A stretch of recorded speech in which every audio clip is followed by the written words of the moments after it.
자, 이번 시간에는 요 TAT급 76회, 우리 지난 시간까지 그 결산의 평가 문제까지 같이 풀어보셨죠? 자, 이번 시간에는 마지막 파트인 그 소득세 관리 있죠? 근로소득관리 실무수행 네 번째 거요. 근로소득관리를 여러분들과 같이 한번 또 풀어보도록 하겠습니다. 첫 번째 그 문제는요, 여기 우리 네 번째 파트에서는 순서대로 보편적으로 여기 정형화가 되어 있는 문제로 출제가 돼요. 여기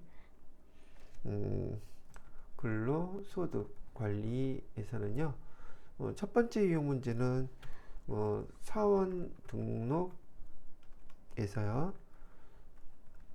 여기 부양가족 등록 이걸 해주면서 그 부양가족들 중에서 기본공제 대상자 요건을 갖고 있는지 아닌지, 기본공제 대상자 이 구분하는 것이 첫 번째 문제예요. 여기 부양가족들 등록해주면서 기본공제 대상자가 되는지 안 되는지를 구분하는 게 첫 번째 문제의 형태다. 두 번째로는 급여자료, 자료에서요, 수당 또는 공제 항목에 대해서 여러분들이 얘가 과세인지 비과세인지를 구분하는 것이 두 번째 문제고요.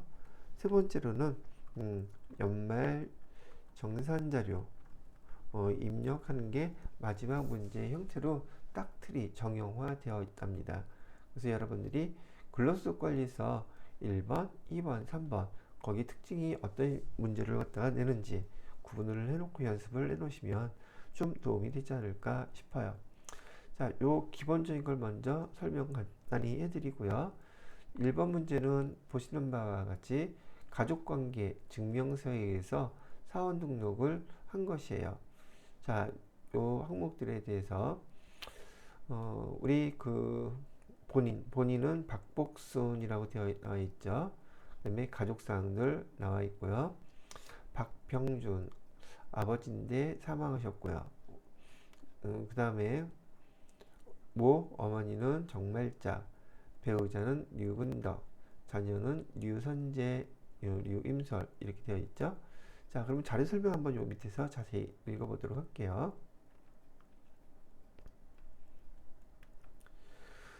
사무직 직원, 사무직이라고 알려주고 있죠. 생산직 직원일 때 우리가 사원 등록하면서 생산직 여부하고 과세 비과세 여부 꼭 체크하게 돼 있죠.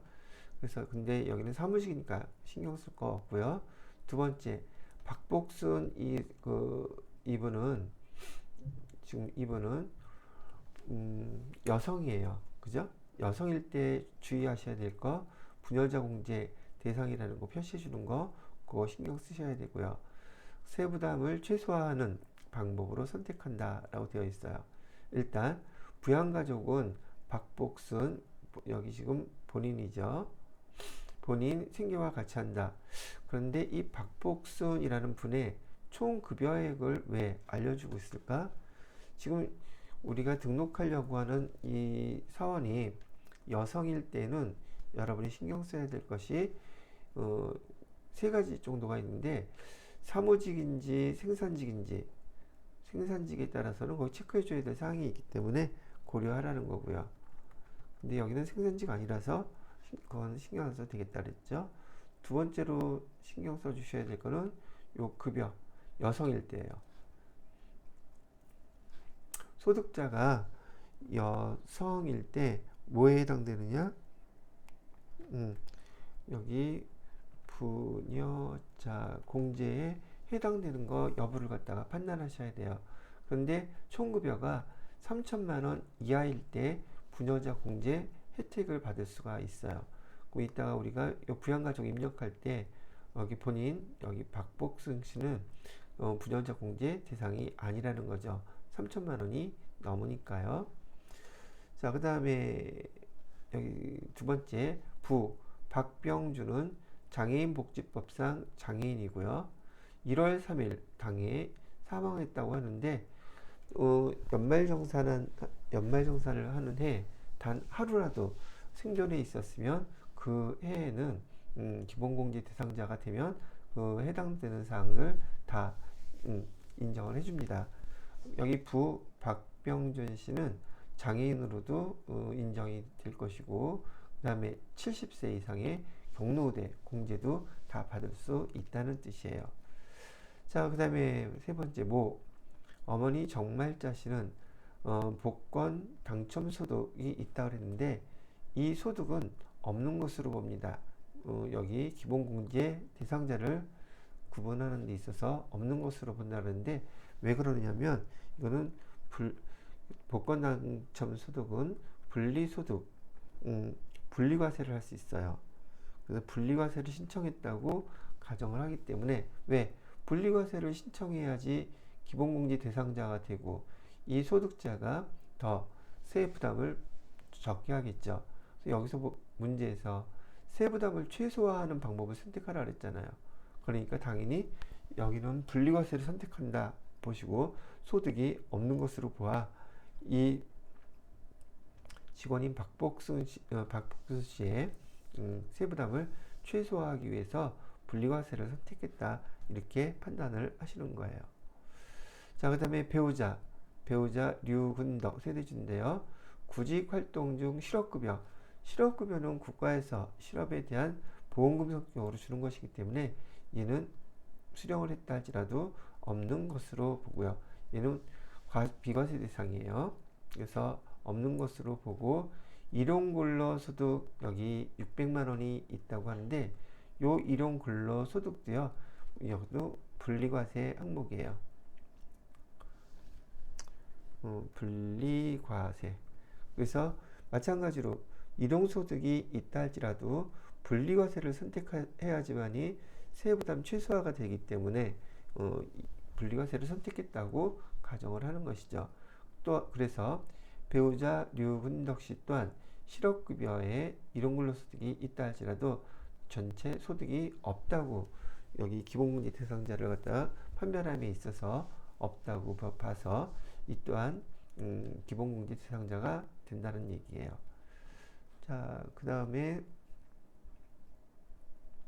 자녀 류선재는 교육부가 승인하여 공익재단이 시행한 모의투자 경진대회에서 입상하여 상금을 받았네요. 300만 원. 그래서 분리과세 선택했다 그랬죠. 그래서 이 분리과세를 선택하게 되면 기본적으로 300만 원, 여기 기타 소득에 해당되거든요. 얘는 상금은 기타 소득에서 세율이 20%인데 300만 원 이하면 100만 원 이하이므로 소득 없음으로 본다는 것이죠.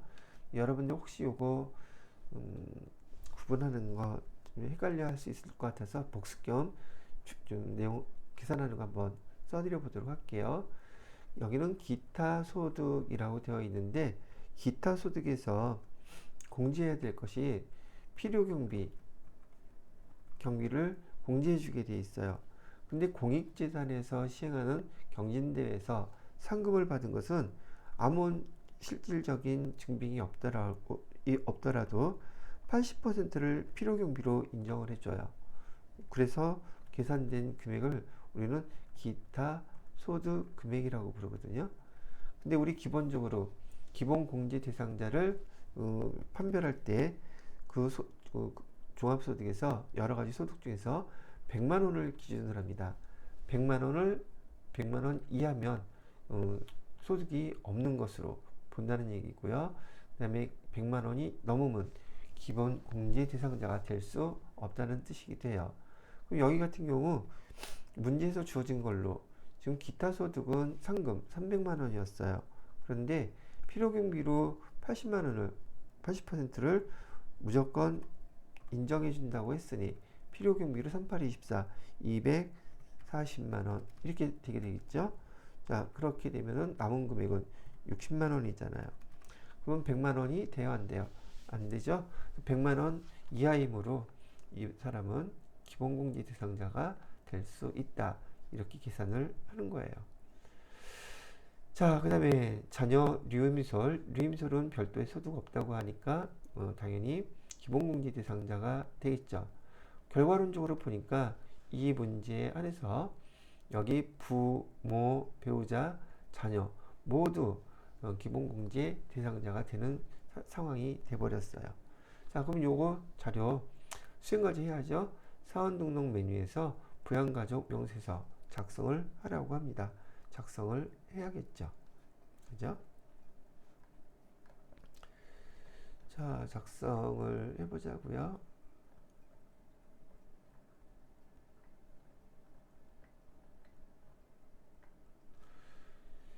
사원 등록 클릭하시고요.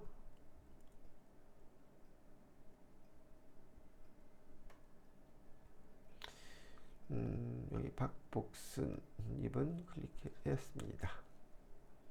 자, 순서대로 입력하죠. 본인 박복순 돼 있죠. 여기 아까 총 급여액이 3천만 원 이하였었으면 여기 어디 있죠? 부녀자 공제 여기 표시를 해주셨어야 돼요. 근데 지금 부녀자 공제 해당 사항 없게 됐죠. 3천만 원이 넘기 때문에. 자, 두 번째 여기 부라고 되어 있었죠. F2 눌러서 직계 존속 확인 눌러주시고요. 이름은 박병준,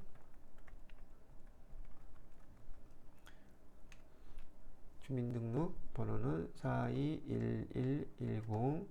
421110191901 있죠? 두 번째 직계 또 마찬가지로 존속 엔터 치시고 정말자 주민등록번호는 4011129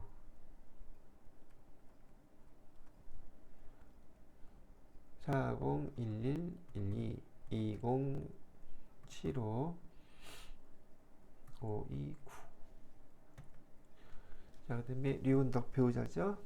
류근덕 배우자 류근덕 주민등록번호는 741011111113. 자, 그 다음에 자녀 직계 비속이네요. 직계 비속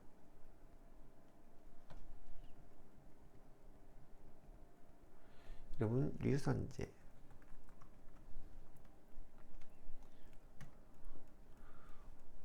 150812398577.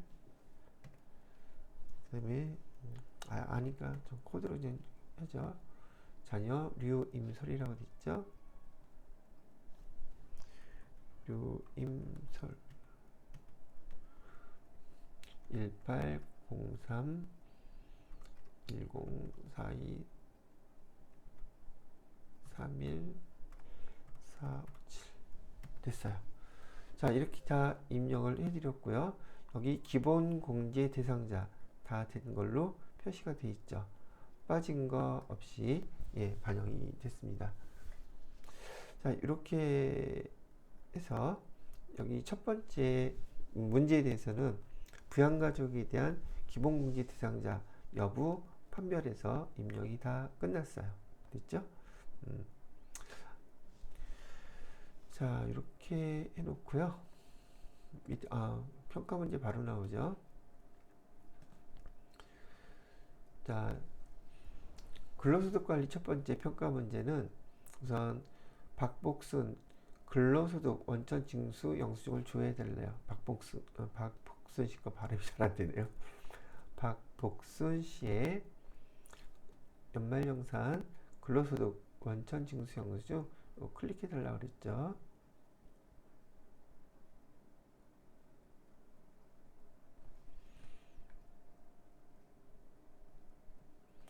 일단 다 불러볼게요. 그냥 됐고요. 그래서 여기 맨 위에 박복순 씨 해주고요. 질문 볼게요. 25번 배우자 기본공제액 얼마예요? 물어봤죠. 배우자 기본공제액 25번이면 여기 있는 항목이죠. 배우자. 여러분들이 문제를 읽고서 만약에 배우자가 아까 그 소득이 실업급여도 받고 뭐 등등이 있어서 배우자 공제 못 받는다고 그랬으면 여기 0으로 나와 있겠죠. 그래서 물어본 거예요. 제대로 썼는지. 150만 원이 있다. 여기 그러면 기본 공제액 얼마입니까? 150만 원이라고 써주시면 되겠죠. 두 번째, 부양가족 26번 몇 명인가요?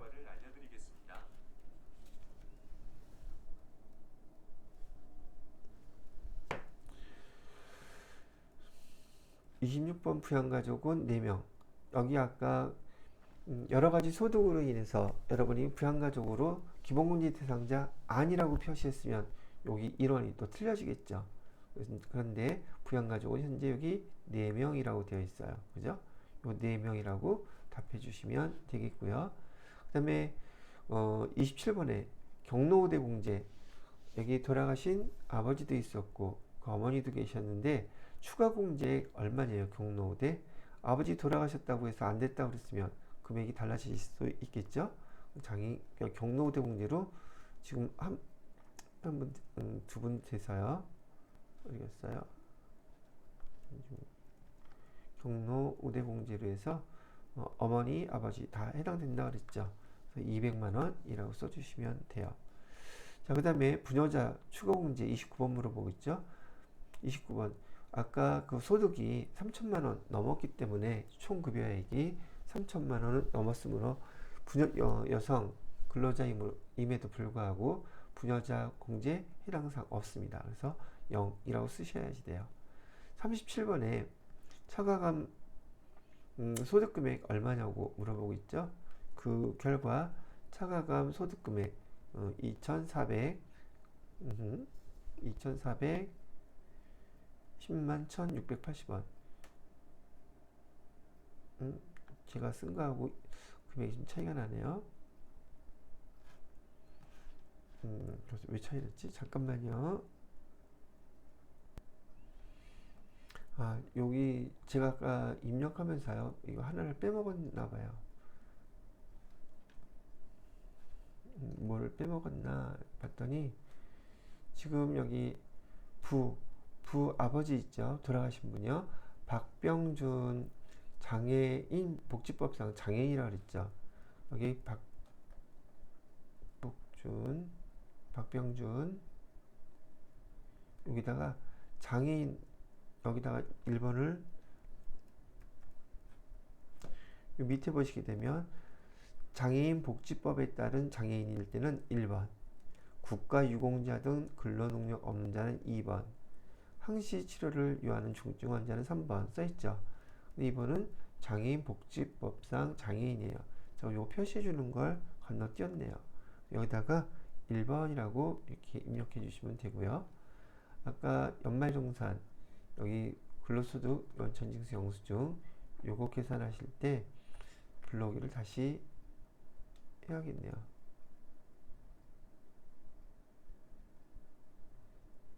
됐죠? 이렇게 해서 장애인 200만원까지 포함이 되는데 앞에서 문제에서는 장애인 공제에 대한 금액은 물어보지 않았어요. 그런데 이 장애인 공제까지 포함한 금액 결과론적으로 맨 밑에 있는 차가감 소득금액 요거를 물어봤던 거죠. 그래서 여러분들은 여기다가 차가감 소득금액 얼마? 2,200 10만 1,680원 이걸 써주시면 되는 문제였었어요. 되셨죠? 자, 그렇게 마무리를 하고요.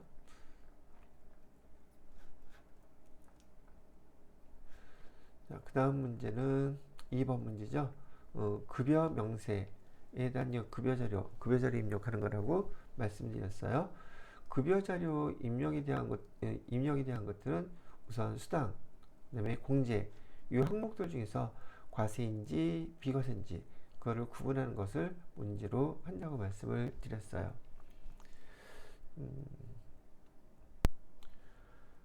자, 3월 급여 자료를 보시게 되면 4월은 신차 일시고요. 기본급, 상여, 자녀수당, 자가운전보조금, 식대, 직무 발명 보상금. 이거 좀 특별하게 나왔네요. 이렇게 되어 있고 상조유의까지 있네요.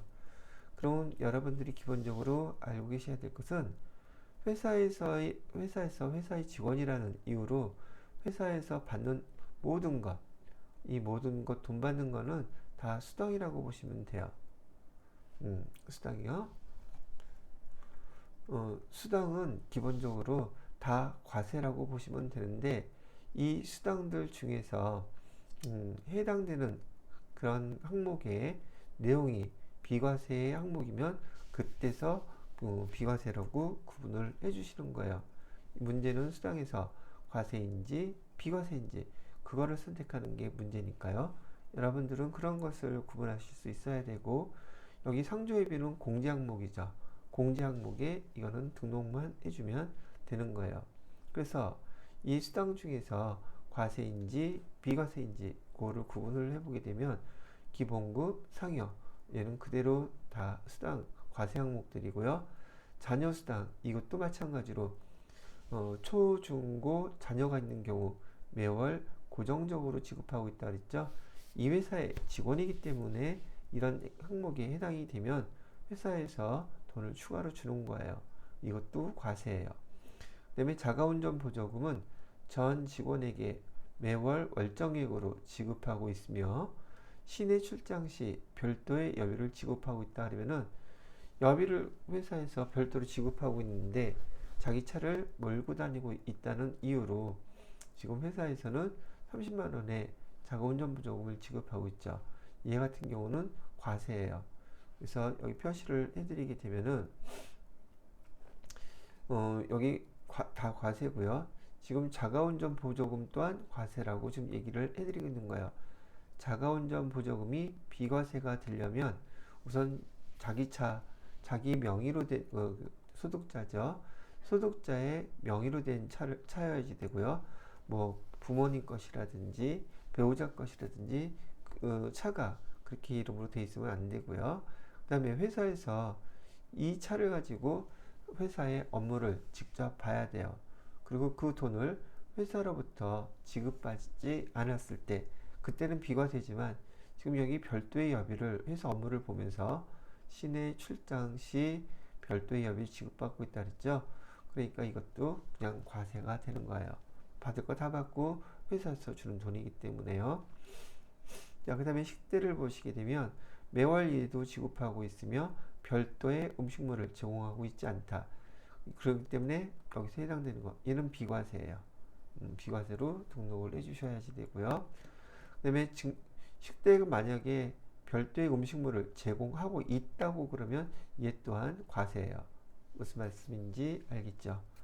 근데 식대 같은 경우에는 월 20만원 한도죠. 그러나 여러분은 그냥 입력만 하면은 20만원 한도는 자동으로 계산이 되니까 여러분은 과세인지 비과세인지만 등록해 주시면 돼요. 자, 그 다음에 여기 문제에서 나왔던 직무발명 보상금 이 내용은요 500만원 한도예요. 사내에 직무발명 보상금 지급 규정이 마련되어 있으며 발명직무법에 따라 직무발명 보상금을 지급하고 있다 그랬는데 이건 매월 지급하는 게 아니란 말이죠. 이 직무발명 보상금은 비과세예요. 500만원 한도에서 500만원 넘는 금액에 대해서는 이거는 과세예요. 그다음에 공제 항목에 이 항목을 구분 이렇게 해서 입력해 달라는 얘기죠.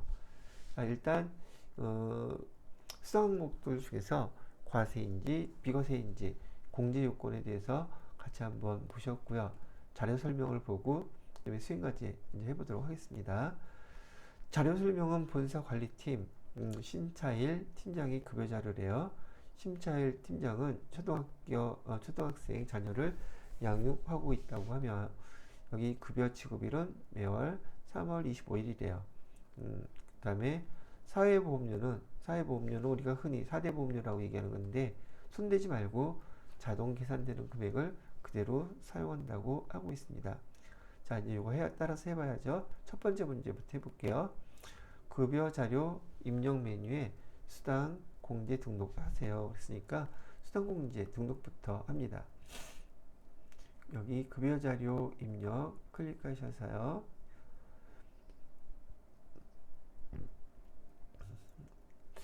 여기 수당 공제 등록이라고 있죠. 일단 불러와서 얘부터 해주란 얘기예요. 여기 상여는 되어 있고요. 그 다음에 자녀 수당이라고 되어 있죠. 자녀 수당, 이 과세라고 그랬어요. 급여 이런 식으로 해주면 되겠고요. 두 번째로는 자가운전 보조금이라고 되어 있죠. 자가운전 보조금, 얘도 과세라고 그랬었고요. 자, 그 다음에 식대에 나와 있네요. 식대, 얘는 비과세라고 그랬죠. 그러면 비과세 적용 코드가 어떤 거예요? 여기 있는 식대, 요거 클릭해 주시면 됩니다. 그 다음에 직무발명보상금, 직무발명보상금 해주시고, 얘도 비과세라 그랬죠. 비과세. 여기에서 직무발명보상금 쭉 찾아보면 여기 있죠. 요거 눌러주시면 돼요. 비과세. 자, 이렇게 하면 수당 중에서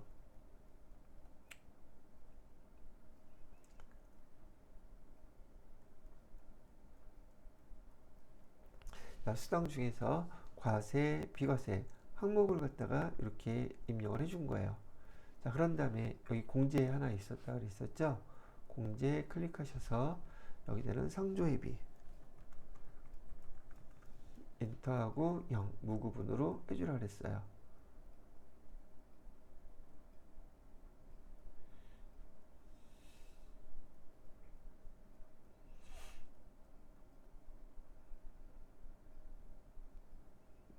그럼 급여에서 해주셔야겠죠.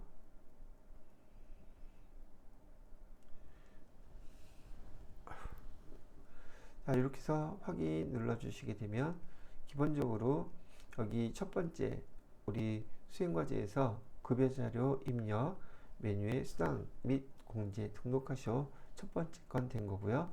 두 번째 3월분 급여자료를 입력하라고 했으니까 여기 3월 선택해 주시고요.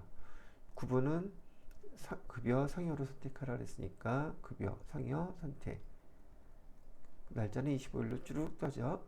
그래서 신차일에 대한 급여 금액을 여기다가 입력을 해주면 됩니다. 자, 그래서 기본급은 300만원,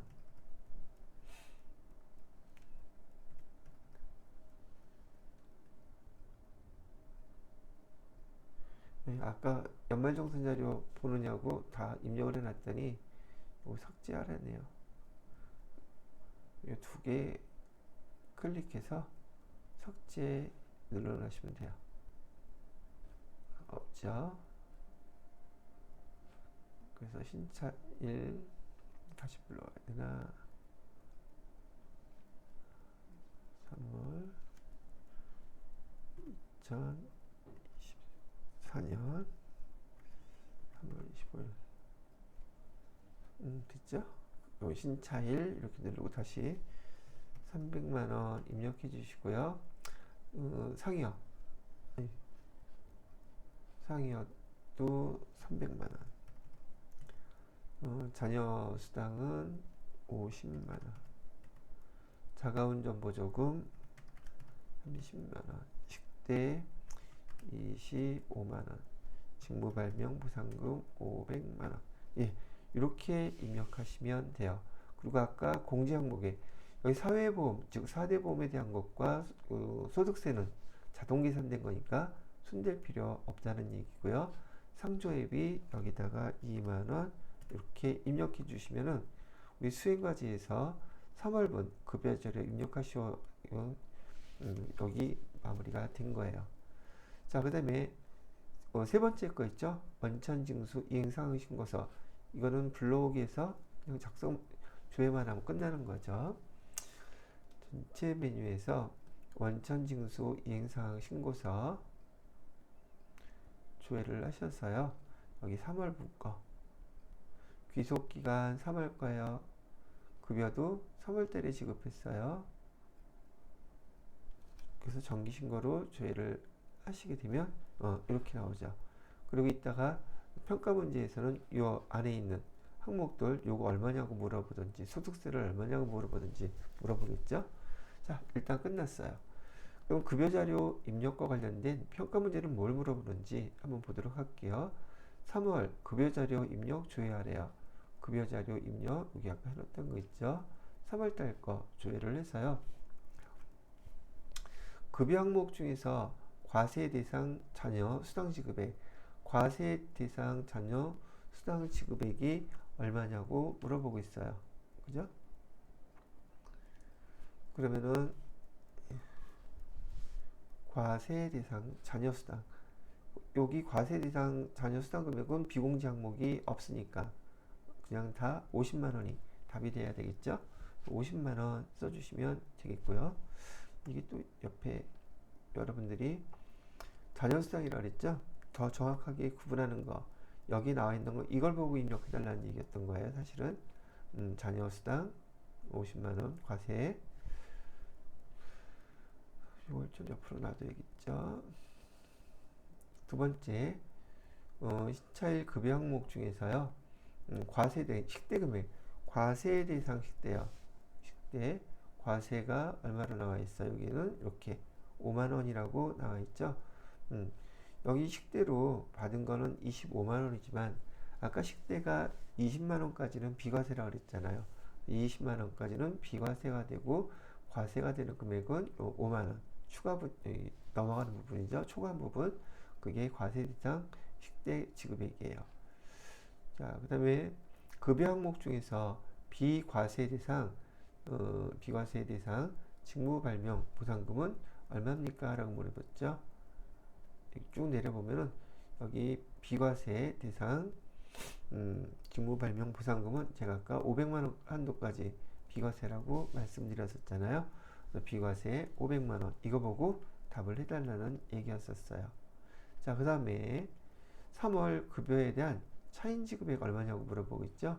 차인 지급액은 여기 수당 항목에서 공제 항목 뺀 금액, 그래서 여기 차인 지급액이라고 써 있어요. 1124만 1160원 요거 쓰시면 돼요. 됐죠? 자, 이번에는 아까 봤던 마지막에 있던 원천징수 이행사항 신고서 조회를 해달래요. 그러면 원천징수 이행사항 신고서 클릭하고요. 여기서 보통 10번 소득세 등 10번에 소득세 등 이거 얼마냐고 물어보는 게 보편적이더라고요. 정확히 계산했으면 이렇게 나와야 되겠죠. 148만 4,080원 요게 45원에서 요구하는 답이라는 거죠. 되셨나요? 자, 이렇게 해서 두 번째 거 끝내고 그 다음에 세 번째 연말정산 자료를 보도록 하겠습니다.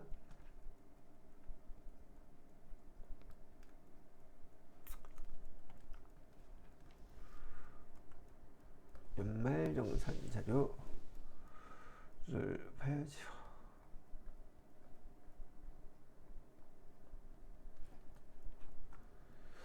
자, 저 문제 한번 쭉 보고요. 그 다음에 자료 보면서 정리해야 될 것, 여러분이 알아야 되는 것 또는 체크해야 되는 것들을 보도록 할게요. 연말정산을 하는데 여기 사무직 백현우 연말정산을 위한 자료라고 되어 있네요. 사원 등록에 부양가족 현황 사전에 입력되어 있고요. 부양가족은 백현우 생계 같이 하며 모든 지출은 백현우가 부담했다고 나와 있죠. 차후에 요 뒷 문제에 제시되는 그 증빙서류들은 다 여기 백현우 씨가 지출한 금액에 대한 증빙서류들이에요. 백현우는 24년 3월 31일까지 용두리 산업에서 근무하고 퇴직했다. 그리고 이 회사로 온 거겠죠. 그럼 여기 1월부터 3월까지 이 용두리 산업에서 근무하고 있던 근무하면서 받았던 그 금액 급여하고 상여들 입력을 해주셔야 된다는 얘기겠죠. 그다음에 네 번째 홍혜인의 의료비에는 미용 목적 성형수술비 200만 원이 200만 원과 화상치료 목적 성형수술 비용 100만 원이 포함되어 있다라고 되어 있죠.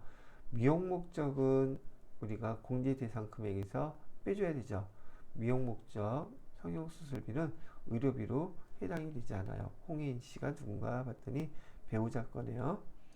자, 그 다음에 화상치료 목적이라면 성형수술 비용이라 할지라도 100만 원은 의료비로 인정받을 수 있는 거예요. 자, 이제 수행과제를 보니까 연말정산 근로소득 원천 징수 영수증 메뉴에서 연말정산 완료하라 그랬어요. 자, 1번 제가 하나씩 해보자 그랬죠. 종전 근무지 관련 서류는 소득명세 탭에서 입력하라고 되어 있고요. 의료비, 그 다음에 국세청 자료, 합계금액으로 한 건 집계해서 입력한다. 보험료, 교육비는 소득공제에서, 연금기자, 세액공제는 정산명세에서 입력하라고 수행과제 순서 어디에서 하는지까지도 가르쳐주고 있어요. 자, 여기 부양가족들에 대한 상황도 한번 봐야 되겠죠. 왜냐하면 모든 비용을 갖다가 여기 백효은 씨가 지출을 한 것이라 할지라도 기본공제 대상자들에 대한 지출은 여기서 비용공제 받을 수가 없기 때문에 그 금액들은 해당되는 증빙들은 해당되는 것도 빼야 돼요. 그래서 본인 일단 백효은 씨, 그다음에 배우자 홍혜인, 금융소득이 2,400만 원이다. 그러면 이 경우에 배우자인 홍혜인 씨는 기본공제 대상자가 될 수 있을까 없을까? 안 돼요. 그래서 배우자 홍혜인 씨는 기본공제 대상자가 아닙니다. 그리고 여기 금융소득이라고 하면 우리 그 총 종합소득에서 보통 이자 소득하고요. 그 다음에 배당 소득 두 가지를 합친 금액을 금융소득이라고 부르고 그 금액이 두 개 합쳐서 2천만 원을 넘어가면 그 대상자는 기본공제 대상자가 될 수 없어요. 기준이 금융소득은 2천만 원까지예요. 그래서 배우자 홍혜인 씨는 기본공제 대상자가 아니다라는 것도 알고 있어야 되고요. 두 번째, 직계존속 아버지죠. 직계존속 백두관 씨는 부동산 임대소득이 1,200만 원까지 있다고 했는데 이 부동산 임대소득 있잖아요. 이 부동산 임대소득은 사업소득이에요. 무슨 소득이냐면 얘는 사업소득. 사업소득은 연간 100만 원 이상이면 기본공제 대상자가 될 수 없어요. 그래서 여기 아버지 백두관 씨도 기본공제 대상자가 아니에요. 자, 그 다음에 전봉이 어머니시죠. 어머니는 일용근로소득이 2천만 원 있다고 했어요. 앞에서도 아까 얘기가 나왔는데 일용근로소득은 여기 분리과세 대상이에요. 근로소득 중에서.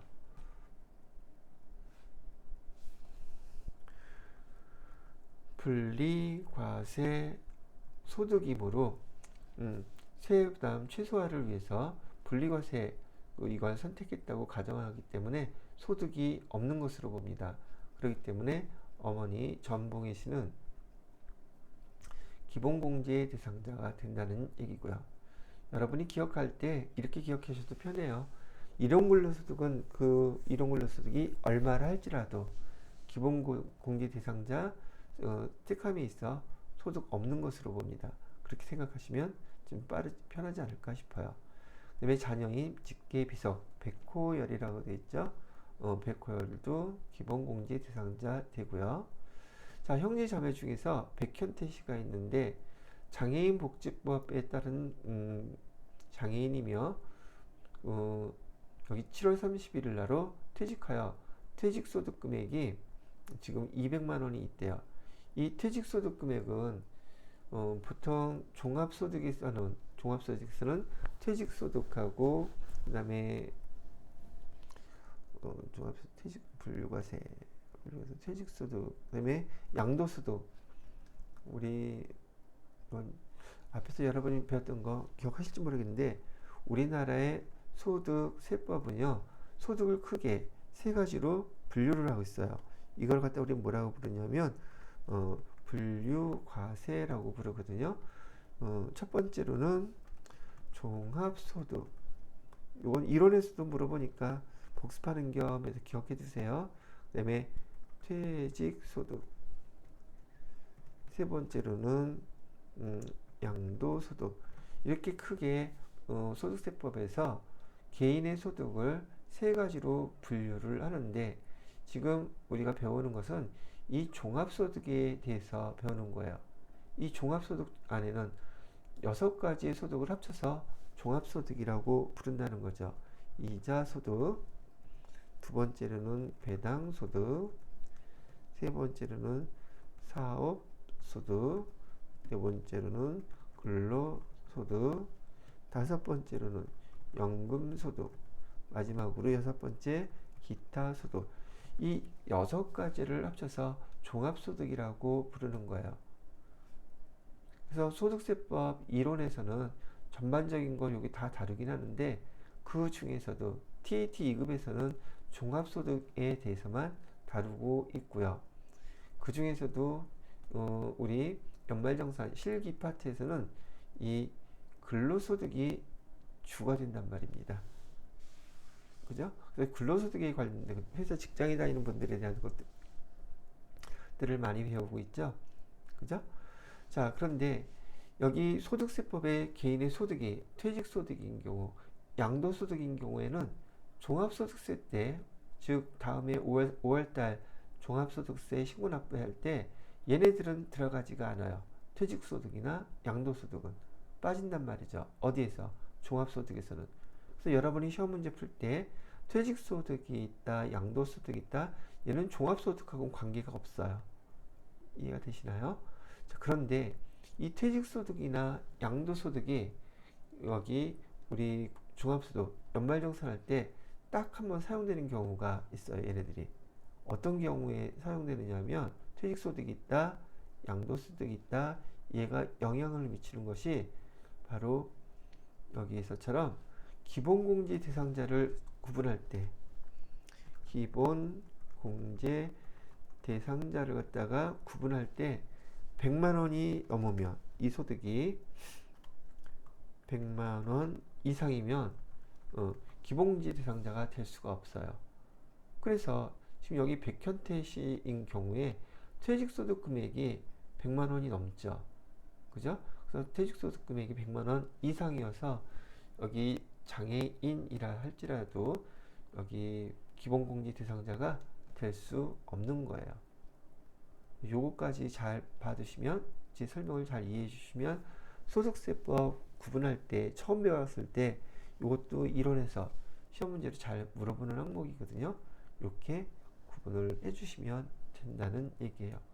자, 그래서 기본공제 대상자는 본인과 어머니, 자녀, 백호열 이렇게 세 사람만 기본공제 대상자가 된다. 먼저 이렇게 알고 계시고 다음 증빙서류들을 보셔야 된다는 얘기죠. 되셨죠? 자, 이거 설명을 해드렸고요. 그러면 자료를 보도록 하겠습니다.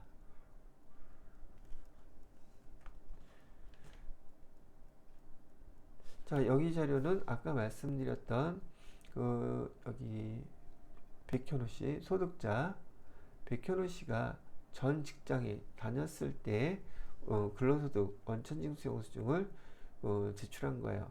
그래서 여기 보시면 1월달부터 3월달까지 요 자료를 우리가 연말정산할 때 1월부터 3월달까지 발생한 급여를 입력해 주셔야 된다는 얘기죠. 어디에다가?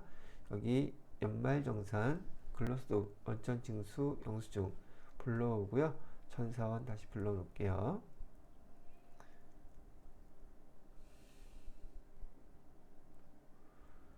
자, 그 중에서 여기 백현우 씨 걸 클릭합니다.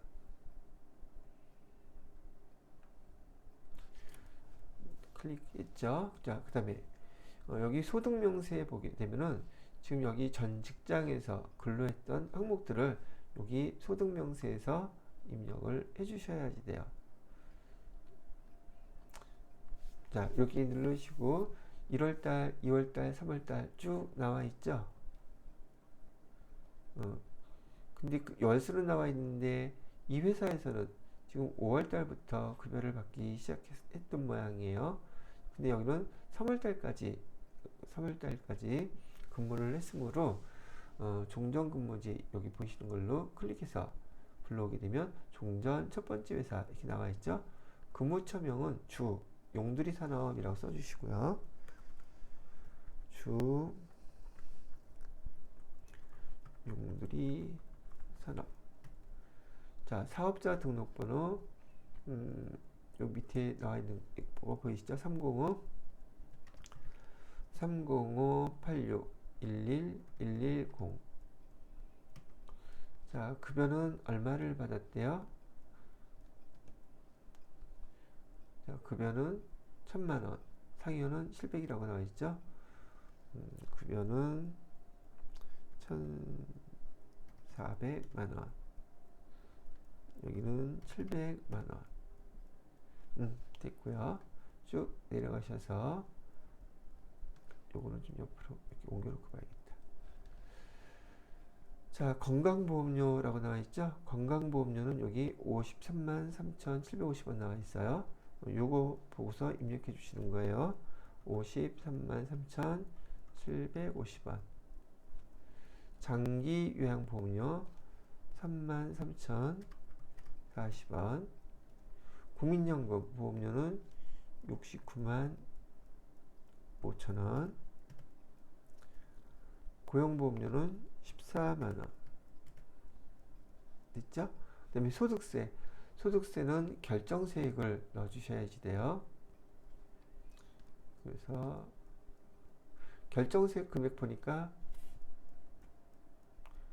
없죠? 금액이 1,400, 2,100 밖에 안 돼서 여기서 원천징수한 것은 없었던 모양이에요. 여기다가는 소득세 0, 지방소득세도 0 없으니까 넘어가도 되겠죠.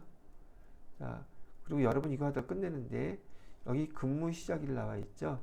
근무 시작일은 아까 여기서 보시게 되면 근무기간 2024년 1월 1일부터 2024년 1월 1일부터 시작. 종료일은 2024년 3월 31일이죠. 2024년 3월 31일 요거까지 입력을 해주시면 지금 여기 전 직장에서의 근로소득 원천징수 영수증을 보고서 해당되는 우리 자료에 1월부터 3월까지 백현우 씨의 급여 자료를 다 입력을 했어요. 연말정산이라는 게 우리 회사 것만 해주는 게 아니라 전 직장 다녔던 것이 있으면 여하튼 그 월에 해당되는 1월부터 12월 사이에 근무했었던 그 내역들이 있다면 그 소득들을 다 입력을 이렇게 해주셔야지 돼요. 그래야지 1년치가 될 테니까요. 자, 그래서 첫 번째 문제는 이렇게 해서 마무리가 된 거예요. 자, 두 번째, 연 증빙서류들을 보고서 여기 나와 있는 증빙서류들을 보고서 해당되는 탭에다가 하나씩 입력을 해 주셔야 된다는 얘기죠. 첫 번째 자료로 나온 게 의료비예요. 의료비는 홍해인이 누구라고 그랬지 아까? 홍해인은 배우자라고 그랬었죠. 배우자는 원래 아까 그 화면에서 기본공제 대상자가 아니었었죠. 다시 한번 볼까요? 홍혜인 씨는 금융소득이 2천만 원 넘어서 기본공제 대상자가 아니에요. 그럼에도 불구하고 의료비에 대해서는 대상이 기본공제 대상자인지 아닌지 그 구분하지 않습니다. 다만 소득자가 지출한 내역에 대해서는 의료비로 다 인정을 해줘요. 그래서 의료비는 여기 의료비 탭에서 입력하기로 했었죠.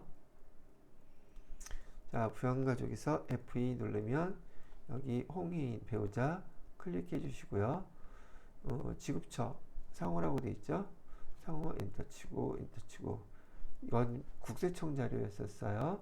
국세청 자료 건수는 한 건으로 그냥 해달라 그랬었죠. 지급액은 380만 원이 아니죠. 여기 여성병원이라고 되어 있는 80만 원은 그냥 내역에 별거 없으니까 입력해 주시고요. 아까 성형외과에서 200만 원은 뭐라 그랬어요?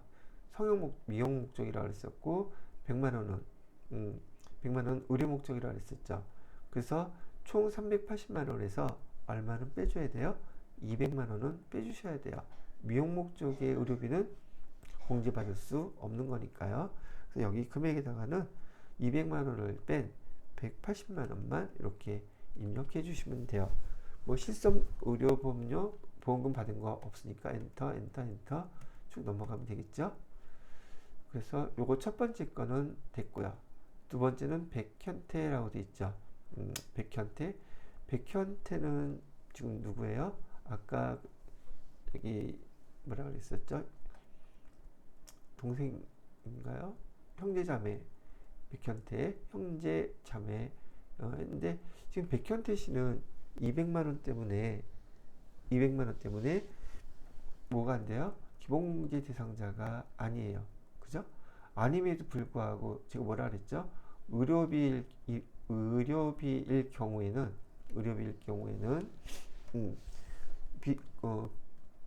기본공제 대상자가 아니어도 소득자가 지급한 금액에 대해서 의료비로 인정해 준다고 했었죠. 그래서 여기 F2 눌러서 여기 형제자매 클릭하시고요. 얘도 국세청 자료 요구 건수 한 건으로 해주시면 돼요. 자, 그리고 내용을 보니까 내과에 광고 50만 원, 오케이. 공제 대상이고요. 안경은 얼마까지죠? 안경은 50만 원까지였었죠. 그죠? 한도가 연간 공제 한도가 50만 원까지이기 때문에 여기 일반 내과에 광고 50만 원과 안경으로 50만 원과 두 개 합쳐서 100만 원까지만 입력을 이렇게 해주셔야지 돼요. 100만 원. 안경 금액은 50만 원까지가 공제 한도라고 외우고 계셔야 돼요. 자, 이렇게 해서 두 가지 의료비 입력을 하고 마무리하시면 됩니다. 자, 세 번째는 이제 보험료 입력할 차례예요. 자, 보험료에 대해서는요. 우선 계약자 백현우는 소득자 본인이죠. 그래서 여기 본인 거 되고요. 그런데 되는 것 중에서 우리가 보험료 저축성 보험료는 공제 대상이 아니라고 배우셨죠. 얘는 본인이 가입한 납입한 보험금이라 할지라도 240만 원은 입력하면 안 돼요. 보장성만 된다 그랬어요. 그러면 요거는 해당 사항이 있겠네요. 요거 90만 원은 해당 사항이 있어요. 요거 넣고요. 그 다음에 보장성 백두관은 누구였었죠? 백두관 아버지 거였었죠. 그죠? 그런데 백두관 아버지 건데 아버지는 아까 기본공제 대상자가 아니었었어요. 그래서 기본공제 대상자가 아니므로 이 금액도 입력할 수가 없는 거죠. 그래서 지금 여기 보험료를 입력하실 때는 여기 소득공제 여기 클릭하셔서요. 본인 것만 지금 됐었어요. 여기 본인 눌러주시고 보장성 보험료 여기 위에다가 해야 되겠죠. 보장성 보험료 금액 얼마만 됐었어요? 90만 원만 해당이 됐었어요. 이거 엔터. 지금 90만 원 입력이 됐죠? 이렇게만 입력해 주시고 이 자료는 땡 끝난 거예요. 되셨죠? 자, 그 다음에 교육비 백호율은 직계 비속이죠. 자녀 거 초등학생 체험학습비 여기 똑같이 소득 공제 항목에서 옆으로 조금 가보시면 교육비 나와요. 의료비 교육비 나오죠.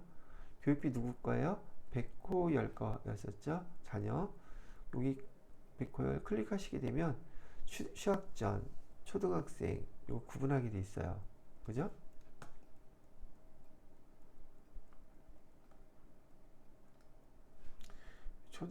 초중고니까요. 2번 요거 선택하면 되겠고요. 그 다음에 여기 더블 클릭을 해보세요. 그러면 항목 금액을 어떤 거 내야 될지 이렇게 구분이 돼요. 여기 체험학습비 한 명당 얼마 한도라고 되어 있어요? 30만원 한도라고 되어 있잖아요. 그런데 여기다가 30만원 이렇게 어디 갔어요? 체험학습비 45만 원을 여기다 그냥 입력해도 얘는 30만 원 한도까지 지가 알아서 계산을 해요. 그래서 확인 누르시면 30만 원만 딱 이렇게 반영이 된단 말이죠. 아시겠죠? 자, 그렇게 됐고요. 그 다음에 연금저축. 연금저축 전봉의 씨는 아까 누구였었죠? 전봉의 어머니였었죠.